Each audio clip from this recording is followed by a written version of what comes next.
सभी चैंपियंस का स्वागत है सक्सेस कैप में। उम्मीद कर रहा हूं सारे लेक्चर्स आप लोग एंजॉय कर रहे होंगे और हर एक लेक्चर को आपको पूरा डिटेल में देखना है।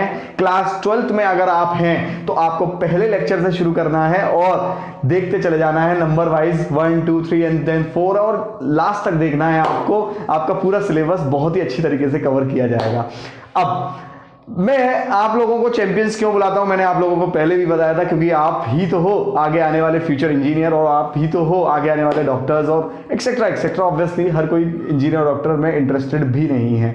चलिए खैर, आप जहां भी जाएंगे, बट इतना मैं जानता हूं कि आप फिजिक्स के कंसेप्ट जरूर साथ में लेके जाएंगे और इसके बदले में मुझे आपका सपोर्ट चाहिए, चैनल को आपका सपोर्ट चाहिए। उम्मीद करता हूं आप लोग सपोर्ट करेंगे। तो चलिए ज्यादा डिले ना करते हुए हम लोग टॉपिक पर शुरुआत करते हैं।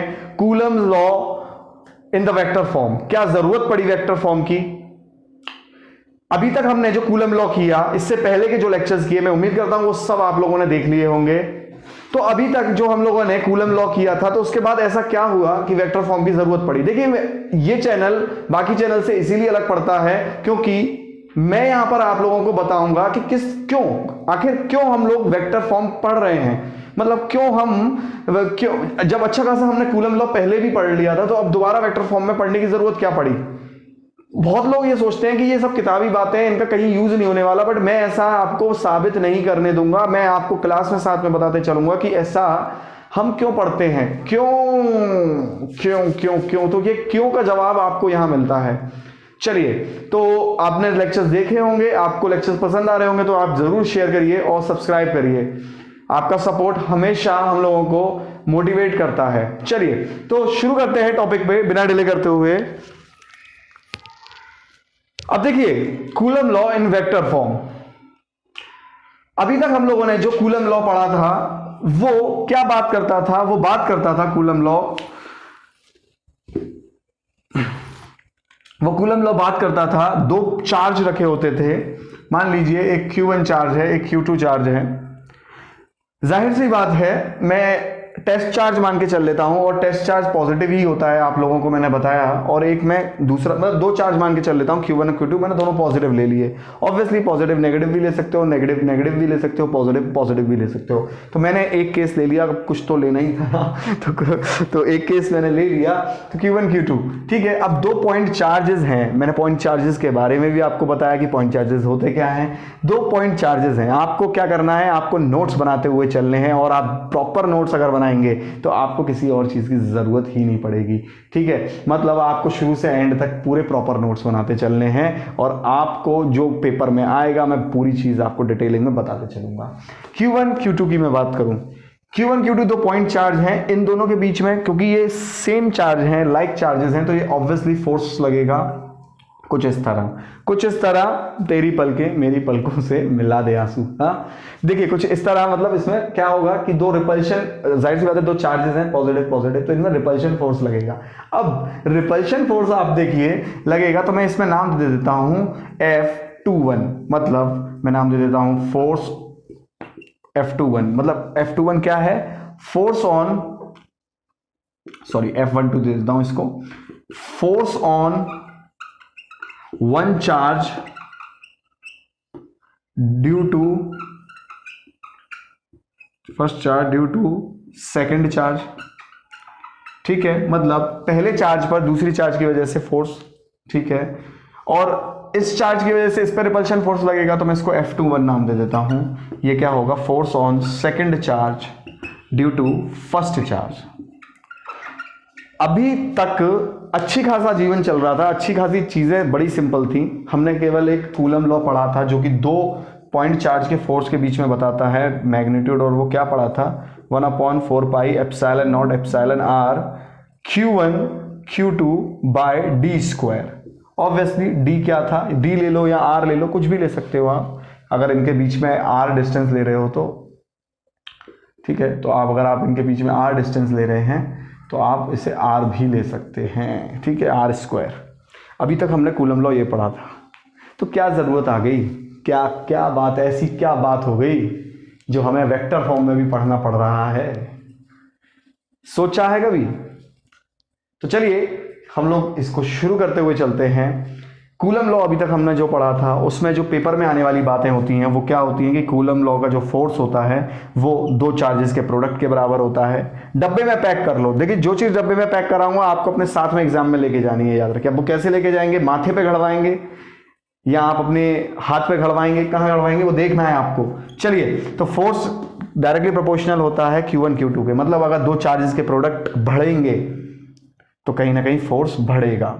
ये बात ऑब्जर्वेशन है, याद रखिए। ये चीजें आप लोगों को ध्यान में रखनी है, यही से तो क्वेश्चंस बनते हैं पेपर में। F की बात करें, इनवर्सली प्रोपोर्शनल है R² के, मतलब जितना ज्यादा डिस्टेंस दो चार्जों के बीच में बढ़ेगा फोर्स स्क्वायर टाइम्स कम होगा, क्योंकि इनवर्सली प्रोपोर्शनल है, कम होगा, याद रखिए। इतना पॉइंट क्लियर है। ये अभी तक का कूलम्स लॉ था जो हम लोगों ने सीखा। क्या जरूरत आ गई कि हमने वेक्टर में भी इसे सीखना चाहा और सीखेंगे, क्या जरूरत आ गई। चलिए तो लिख लीजिए आप लोग इतना, फिर शुरू करते हैं, लेके चलते हैं आपको आगे।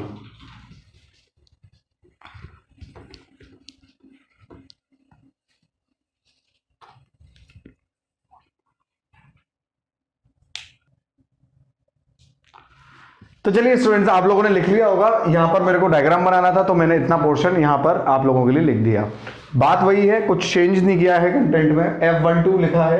F12 क्या किया है, force on Q1 due to Q2, मतलब F12 कौन सा फोर्स है, ये लगा रहा है 1 नंबर चार्ज पे, और F21 कौन सा फोर्स है, ये लगा रहा है नंबर 2 चार्ज पे। चलिए तो मैं थोड़ा सा इस डायग्राम को अलग तरीके से बना देता हूं आप लोगों को दोबारा से समझा के। देखिए ये मान लीजिए Q1 है और ये मान लीजिए Q2 है, मैं दोनों को प्लस प्लस ले रहा हूं, ठीक है। इसके बीच में डिस्टेंस जो है वो आपका मान लीजिए R है, इसके बीच में जो डिस्टेंस है वो मान लीजिए R है, ठीक है। अब मेरा सवाल आप लोगों से पहले भी यही था और अभी भी यही है कि हमें क्या जरूरत पड़ गई कूलम्स लॉ की। अब बात को थोड़ा सा समझते हैं। देखिए फोर्स एक वेक्टर क्वांटिटी है, फोर्स एक वेक्टर क्वांटिटी है। वेक्टर क्वांटिटी, जब भी किसी क्वांटिटी में हम वेक्टर शब्द जोड़ देते हैं तो एक बात समझ में आ जाती है कि उस क्वांटिटी के दोनों पैरामीटर इंपॉर्टेंट होने वाले हैं। और वो दो पैरामीटर क्या हैं, एक तो उस क्वांटिटी का मैग्नीट्यूड इंपॉर्टेंट होने वाला है और डायरेक्शन भी इंपॉर्टेंट होने वाला है।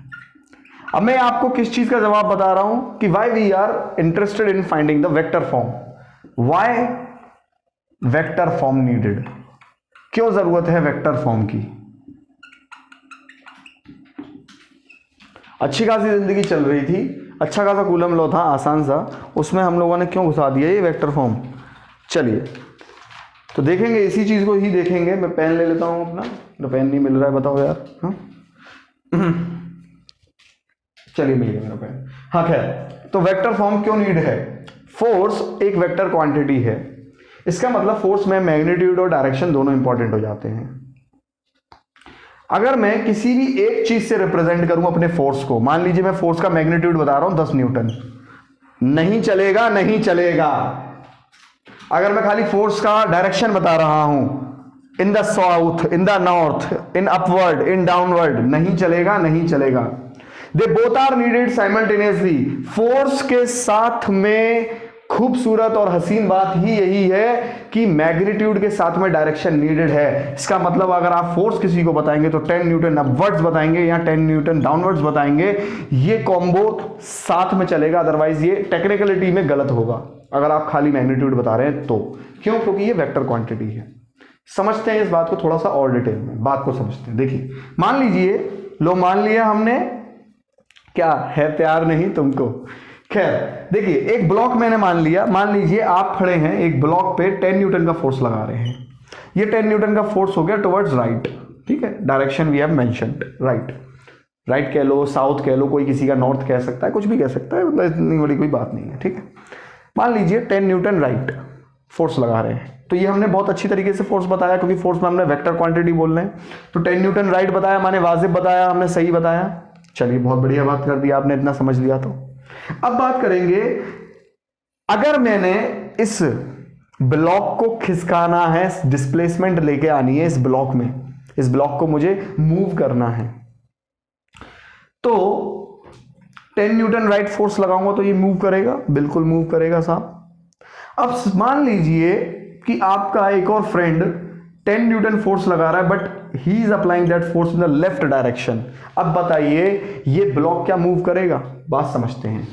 जब फोर्स लगा था 10 Newton only, 10 Newton in the right only, जब ये फोर्स लगा था तो ब्लॉक मूव कर रहा था, क्या कर रहा था, block moved, tick mark, yes, block move कर गया। जब 10 Newton right and 10 Newton left लगा तो ब्लॉक ब्लॉक्ड, मतलब block do not moved, block move नहीं किया। अब आप देखिए यही स्थिति देखिए, इस स्थिति में ब्लॉक मूव करेगा, नहीं मूव करेगा, ब्लॉक मूव नहीं किया। बट अगर मान लीजिए ये 10 न्यूटन का फोर्स आपका जो फ्रेंड है ये अब यहां खड़े होके लगा रहा है, 10 न्यूटन का फोर्स ये अपवर्ड लगा रहा है, अपवर्ड, तो मतलब 10 न्यूटन का फोर्स अगर एक राइट में लग रहा है और एक 10 न्यूटन का फोर्स अपवर्ड लग रहा है तो ब्लॉक मूव करेगा, yes, block will be moved, block will be moved, block moved, block moved. तो क्या होने वाला है, ब्लॉक मूव करने वाला है। अब देखिए कितना इंपॉर्टेंट हो गया ना डायरेक्शन। सेम ऐसे ही आपकी जिंदगी का एक लाइफ का डायरेक्शन भी बहुत इंपॉर्टेंट है। अगर आप फोर्स लगा रहे हैं, ऑब्वियसली सब लोग फोर्स लगा रहे हैं, अगर जिंदा हैं सब लोग तो फोर्स लगा रहे हैं। फोर्स कौन नहीं लगा रहा, केवल जो मर चुका है वो फोर्स नहीं लगा रहा।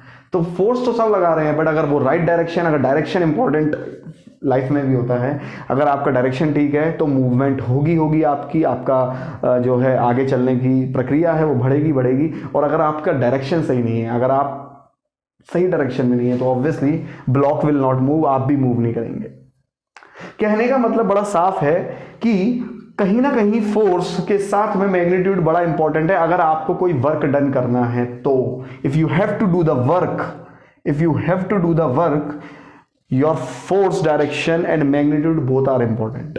अगर 10 न्यूटन राइट है, ये 10 न्यूटन अपवर्ड है, ब्लॉक यहां पे मूव कर जाएगा। अब यहां पर ध्यान से सुनिए, यहां ब्लॉक मूव नहीं कर रहा, जबकि फोर्स लगाया तो यहां पर भी जा रहा है, फोर्स यहां पर भी लगाया जा रहा है, ब्लॉक यहां मूव किया पर यहां नहीं किया, जबकि फोर्स यहां पर भी लगाया जा रहा है। और इसका साफ पता चलता है रीजन क्या है, रीजन है मैग्नीट्यूड और डायरेक्शन। तो है ना ये डायरेक्शन कितना इंपॉर्टेंट फोर्स के साथ, इसीलिए वेक्टर फॉर्म से हमको डायरेक्शन पता चलता है कि फोर्स लग कहां रहा है, क्योंकि खाली मैग्नीट्यूड पता चल रहा था पिछले वाले फॉर्मूले से, जो कि एक इनकम्प्लीट बात बनती है। तो आपको उम्मीद करता हूं ये बात समझ में आई होगी कि वेक्टर फॉर्म हम लोग यूज करते हैं क्योंकि वेक्टर फॉर्म में डायरेक्शन के साथ साथ इंपॉर्टेंट है उसका मैग्नीट्यूड भी। अभी तक मैग्नीट्यूड पता चल रहा था, बट वेक्टर फॉर्म निकालेंगे हम लास्ट तक, उसमें डायरेक्शन भी इंपॉर्टेंट होने वाला है।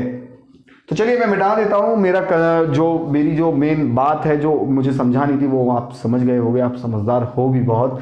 और मुझे कमेंट ज़रूर करिएगा, आपको अगर अच्छा लगा हो, बात समझ में आई हो तो मुझे ज़रूर कमेंट कीजिएगा, बहुत मोटिवेशन मिलता है। क्लियर है इतना? चलिए मेरे चैंपियंस, तो मैं मिटा देता हूं इसको, आगे चलते हैं।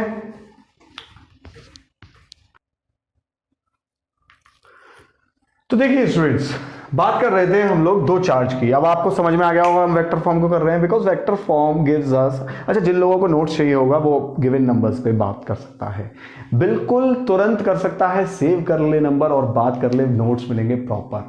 ठीक है, चलिए, चाहे आप ऐप के स्टूडेंट हो, चाहे आप यूट्यूब के स्टूडेंट हो, आप जरूर व्हाट्सएप करिए, you will get the notes. ठीक है, अब आप एक चीज देखिए, अगर आप Q1 Q2 कर रहे हैं, मतलब चार्ज रखा हुआ है और वो रखा है एक r दूरी पर, जो कि है वेक्टर में, मतलब मैं फिर से कह रहा हूं, अगर इस वेक्टर का साइन बनना है तो अब बात समझिएगा। देखो वेक्टर, इसका मतलब क्या है, फील करेंगे बात को ना, है ना। जैसे आप और आपका मित्र जो है रहता है 10 मीटर पर अगर आप उसमें जोड़ दो कि 10 मीटर ईस्ट, तो that will be the vector direction. इसका मतलब होता है वेक्टर डायरेक्शन। तो सेम ऐसे ही अगर एक Q1 और Q2 के बीच की मैंने दूरी लिखी है तो कहीं ना कहीं मैंने क्या जोड़ा है, वेक्टर के साथ, वेक्टर अगर मैं बोल रहा हूं डायरेक्शन, तो वो कहीं ना कहीं मैग्नीट्यूड के साथ साथ आपको क्या भी बता रहा है, वो आपको बता रहा है डायरेक्शन भी। तो ये आर वेक्टर इन दोनों के बीच की दूरी है, और नो डाउट इसमें क्या भी छुपा होगा, इसमें डायरेक्शन भी छुपा होगा भाई। ठीक है, अब देखिए मैंने इन दोनों को इन दोनों का, अब जाहिर सी बात है ये Q1 Q2 है, दोनों प्लस प्लस हैं, इनमें क्या लगने वाला है, रिपल्शन फोर्स लगने वाला है। ये लगाएगा इसके ऊपर फोर्स, तो F12 मतलब F12 कौन सा फोर्स है, force on Q1 due to Q2, मतलब कौन है इसमें जिम्मेदार, मतलब इसकी वजह से इस पर force due to Q2 this Q1 need to be studied, मतलब इस पे जो फोर्स लग रहा है किसकी वजह से, Q2 की वजह से, तो वो कौन सा है, F12। और जाहिर सी बात है ये इस पे फोर्स लगा रहा होगा F21, जोर लगा के हैया। हाँ चलिए, तो F12 और ये F21 है। अब मेरे को जो ये फोर्स है, समझना बात को, दो लोग वहां खड़े हुए हैं दूर दूर, कहीं जब दिन ढल जाए, यहां मतलब मान लो दो लोग यहां खड़े हुए हैं दूर, अब इनके बीच में कौन कितना फोर्स लगा रहा है, मैं यहां खड़े होकर देख रहा हूं, और जहां मैं खड़े होकर देख रहा हूं उस पॉइंट को मैंने बोल दिया ओरिजिन। तो एग्जैक्टली मैं क्या कहना चाह रहा हूं कि ये एक पॉइंट है ओरिजिन, जहां से मैं अब इनके फोर्स को स्टडी करूंगा। ना मैं यहां पर बैठ के इसके फोर्स को स्टडी कर रहा हूं, ना मैं यहां पर इसके बैठ के फोर्स को स्टडी कर रहा हूं, मैं स्टडी कर रहा हूं इस फोर्स को ओरिजिन पे बैठ के। मैंने यहां पर दो पोजीशन वेक्टर बना दिए, मैंने क्या बना दिए, दो पोजीशन वेक्टर बना दिए, इसका नाम दिया R1 वेक्टर, इसका नाम दिया R2 वेक्टर। बड़े गंदे शब्द होते हैं ना ये पोजीशन वेक्टर, है हिला देते हैं यार, ये इतने गंदे शब्द होते हैं, बट अब वो ज्यादा गंदे रहेंगे नहीं आपके लिए, क्योंकि अब मैं आ गया हूं आपको बताने के लिए। देखिए R1 क्या है, R1 डैश क्या है, पोजीशन वेक्टर है, ये बताएंगे ना, बात होगी यार, पूरा लेक्चर देखोगे तो बात क्यों नहीं होगी। पोजीशन वेक्टर क्या है, ये बात होके रहेगी। पोजीशन वेक्टर है R1, और R2 क्या है, ये भी एक पोजीशन वेक्टर है भाई। हाँ क्या पढ़ा रहे हो सर, ये सब क्या है, ये नहीं सुनना मुझे, पोजीशन वेक्टर क्या होता है। ठीक है, अब अगर मैं इसको थोड़ा सा और डिटेल में, आप लोग पहले लिख लीजिए, मैं थोड़ा सा डिटेल में बता देता हूं आप लोगों को। तो देखिए अभी मैं पोजीशन वेक्टर के बारे में आप लोगों को थोड़ा सा आइडिया दे देता हूं। देखिए पोजीशन वेक्टर, अच्छा मैं इसको थोड़ा कंप्लीट भी कर देता हूं। Position vector of Q1 charge और position vector of Q2 charge, जाहिर सी बात है आंखें देख पा रही होंगी देख पा रही है कि नहीं, ये Q1 चार्ज का पोजीशन वेक्टर है, Q2 चार्ज का पोजीशन वेक्टर। क्या होते हैं ये पोजीशन वेक्टर्स, पोजीशन वेक्टर इस तरीके की लाइन होती है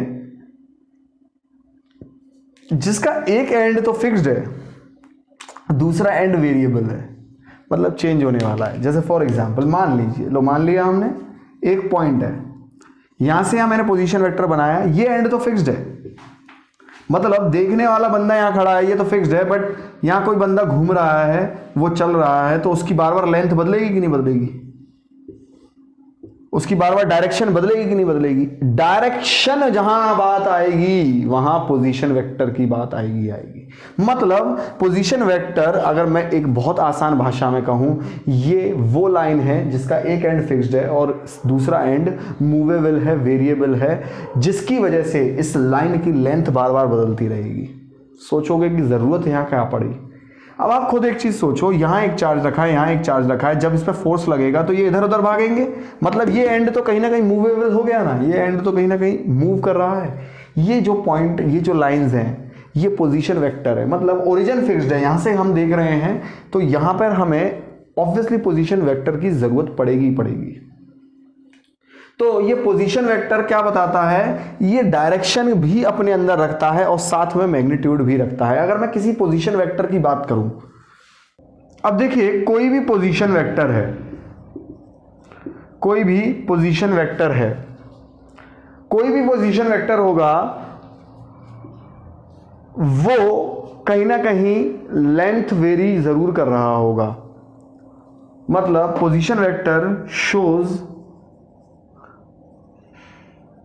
continuous change in magnitude and direction of length। मतलब एक बात तो तय है कि कोई भी पोजीशन वेक्टर है उसकी मैग्नीट्यूड भी बदल रही होगी। अब आप खुद देखिए, यहां पर पोजीशन वेक्टर और यहां लेंथ दोनों की बदलेगी और दोनों की डायरेक्शन भी बदलेगी। तो आप लोग इस बात को थोड़ा सा लिख लीजिए, फिर मैं इसे मिटा दूंगा ताकि आगे चलेंगे। तो देखिए इस चीज को हम लोग पोजीशन वेक्टर, उम्मीद करता हूं आप लोगों को क्लियर हो गया होगा। अब बात करते हैं फ्रॉम ट्राइंगल लॉ। अगर मैं एडिशन की बात करूं, अब आप देखिए यहां पर ये ट्राइंगल बन रहा है,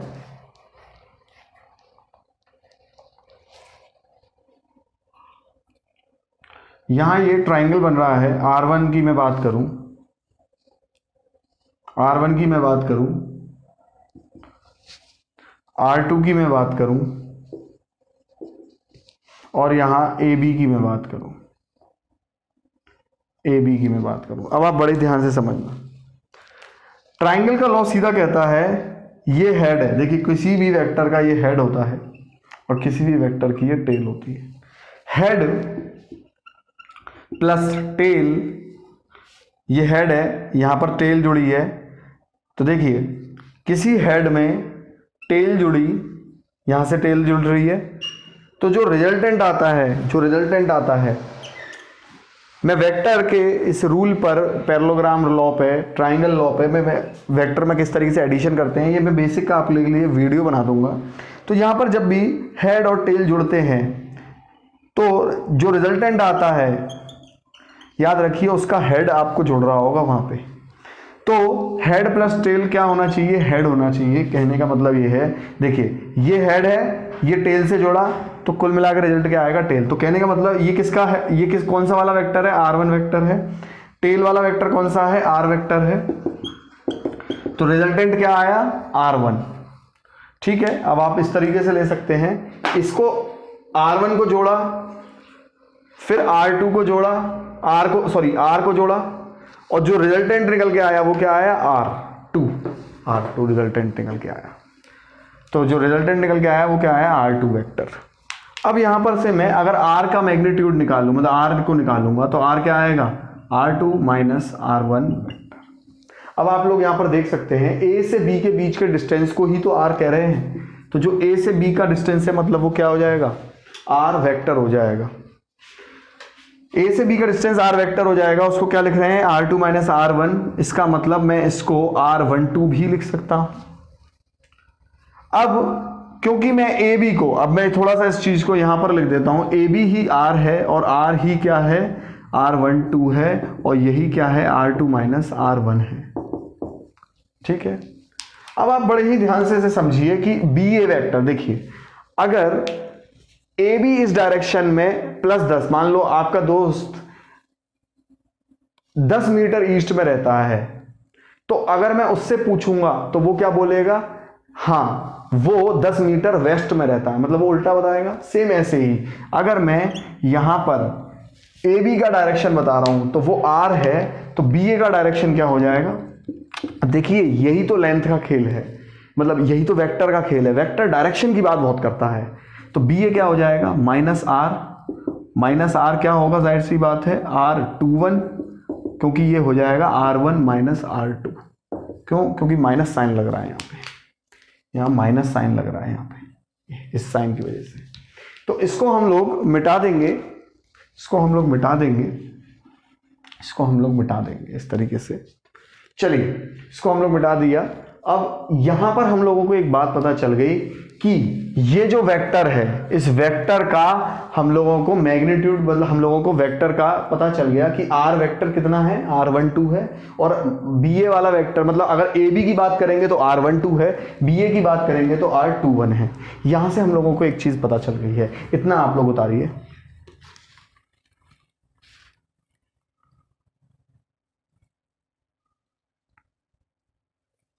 तो अब देखिए इस वेक्टर की हमको लेंथ पता चल गई है, क्या है? R वेक्टर की R12 और माइनस R वेक्टर की R21 है।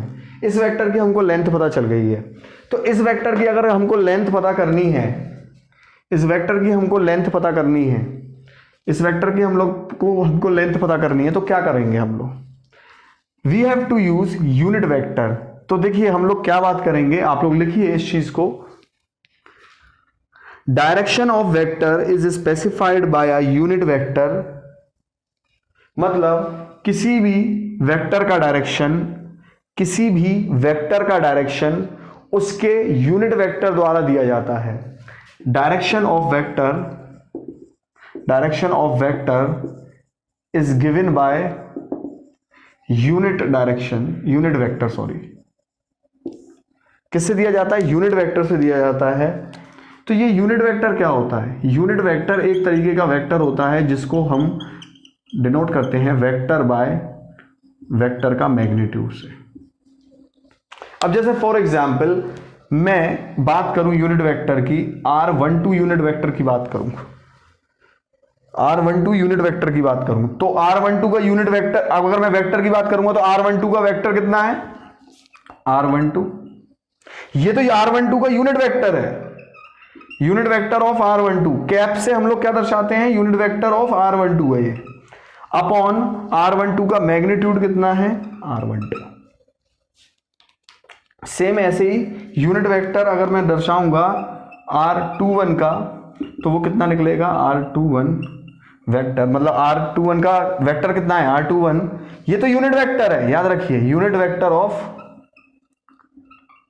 R21 अपॉन मैग्नीट्यूड कितना आया? R21।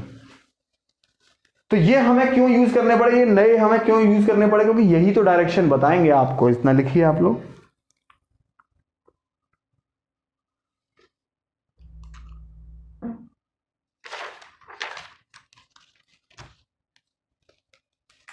ठीक है। तो direction of vector is given by unit vector. अब यहां पर एक और बात ध्यान में रखिए, अलोंग द वेक्टर, मतलब उसी वेक्टर की दिशा में।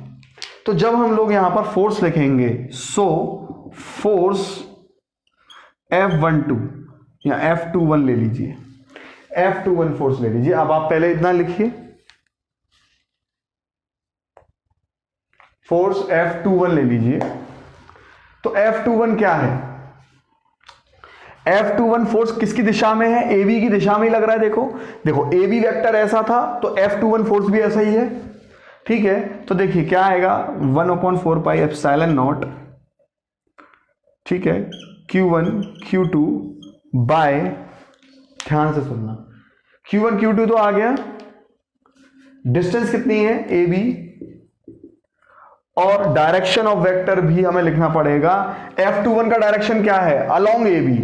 किसके अलोंग है? AB के ही अलोंग है, AB के ही अलोंग है। देखिए, तो उस वेक्टर का डायरेक्शन हमेशा, यूनिट वेक्टर का डायरेक्शन हमेशा अलोंग द वेक्टर होता है, मतलब जिस मैं क्या बोल रहा हूं, जिस वेक्टर को हम लोग यूनिट वेक्टर से दर्शा रहे हैं उसके ही अलग, उसी के साइड, उसी की दिशा में। मतलब F21 को हमें निकालना है, तो F21 किसके लिए है? R वेक्टर के लिए, तो उसी दिशा में लेना पड़ेगा।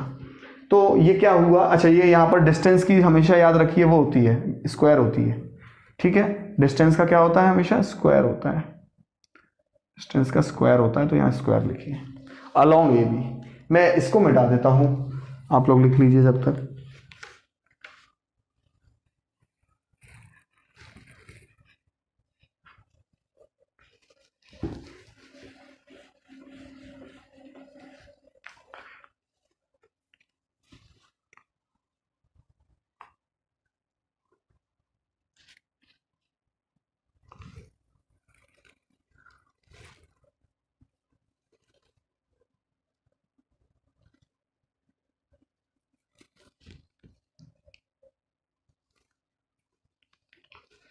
चलिए, इसी इक्वेशन को हम लोग लिख रहे हैं, इक्वेशन 1।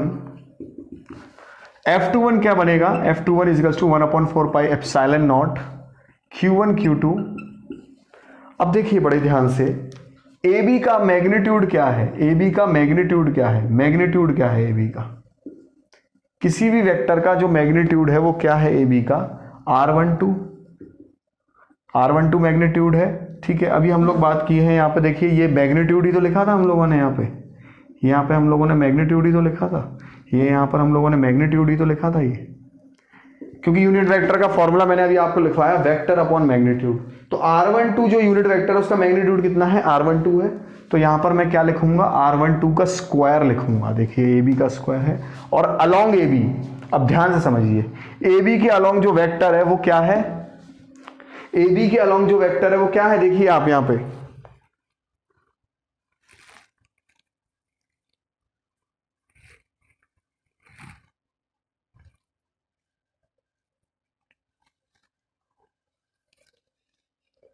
तो जो ए बी के अलोंग जो वेक्टर है वो कौन सा वेक्टर लिए हैं हम, वेक्टर कौन सा लिए हैं, ए बी के अलोंग जो वेक्टर लिए हैं, देखो ए बी के अलोंग जो वेक्टर है वो क्या है, वेक्टर आर है और वेक्टर r12 है।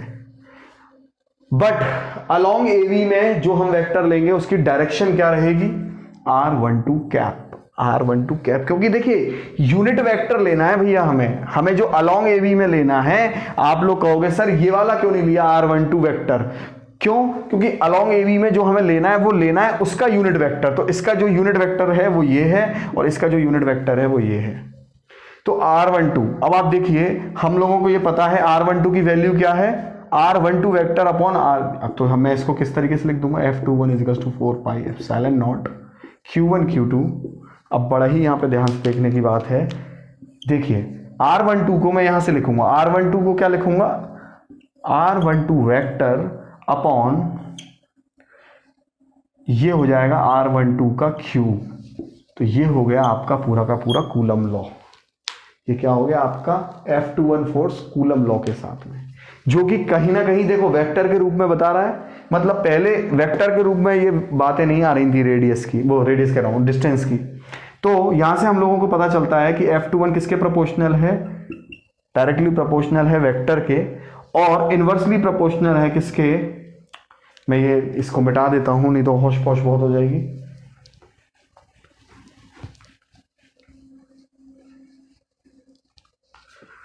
डायरेक्टली प्रोपोर्शनल है r12 के, डायरेक्टली प्रोपोर्शनल है r12 के, और इनवर्सली प्रोपोर्शनल है किसके, r12 के क्यूब के। मतलब जो वेक्टर है उसके मैग्नीट्यूड के क्यूब के, किसके, मैग्नीट्यूड के, मतलब डिस्टेंस मैग्नीट्यूड जो है, मैग्नीट्यूड डिस्टेंस जो है उसके क्यूब के। तो पेपर में आपसे ये बात कहीं ना कहीं आपको ध्यान में रखनी है कि ये स्क्वायर के नहीं है, स्क्वायर किसका होता था, डिस्टेंस का खाली, पर ये अब क्या है, ये वेक्टर का मैग्नीट्यूड है। मतलब उस जो डिस्टेंस का मैग्नीट्यूड, मतलब जो वो जो डिस्टेंस था यहां पर, जो डिस्टेंस था उस डिस्टेंस का वेक्टर है, डिस्टेंस के वेक्टर का मैग्नीट्यूड अगर मैं बात करूं। So it is a representing what, it is representing the distance vector magnitude का क्यूब। वेक्टर फॉर्म में बात कर रहा हूं मैं इसकी, ये बड़े ही ध्यान से समझनी है ये दो बातें। अब आप खुद सोचिए, जब F21 फोर्स इधर लग रहा है तो F12 फोर्स क्या होगा, F21 फोर्स जो है, अगर मैं बात करूं F12 फोर्स की, मतलब मानिए मैंने यहां से फोर्स लगाया 10 न्यूटन का और यहां से फोर्स लगाया 10 न्यूटन का, तो इसे मैं माइनस से करूंगा क्योंकि ये अपोजिट डायरेक्शन में है। तो F12 को आप लोग इसे लिखिए, पहले उतारिए,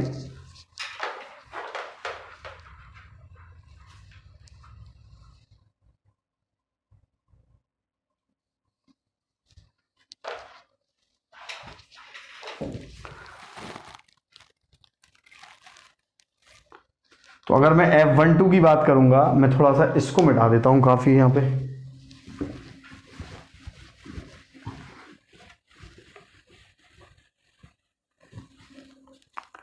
तो मैं यहां पे F12 फोर्स की बात करूंगा तो वो क्या है, F12 फोर्स क्या है, F21 फोर्स का विपरीत है, मतलब बिल्कुल अपोजिट है। तो यहां पर अगर हम लोग बात करेंगे, अब आप देखिए बड़े ही ध्यान से, तो अगर हम लोग बात करेंगे तो यहां माइनस साइन जुड़ जाएगा बस,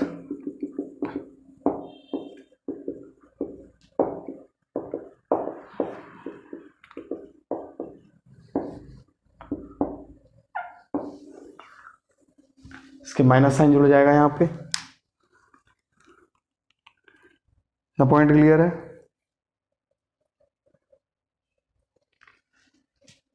तो ये कौन सा है, F12 फोर्स है। ये कूलम लॉ के अकॉर्डिंग हमने माइनस, अच्छा ये माइनस साइन क्या शो कर रहा है, न्यूटन थर्ड लॉ शो कर रहा है। न्यूटन थर्ड लॉ क्या कहता था? Every reaction has equal and opposite, every action has equal and opposite reaction.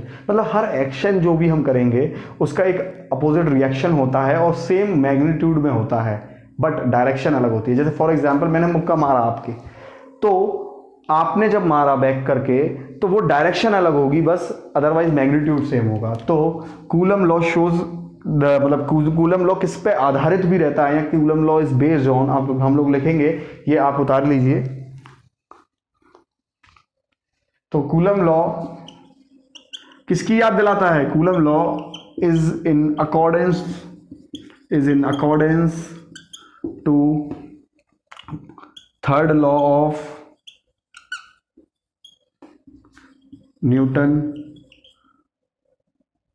और वो भी कौन सा? मोशन वाला। तो ये था आप लोगों का coulomb law in the vector form. आपको नोट्स की जरूरत होगी तो आप व्हाट्सएप करेंगे। Thank you and have a nice day. कैसा लगा लेक्चर कमेंट करिएगा।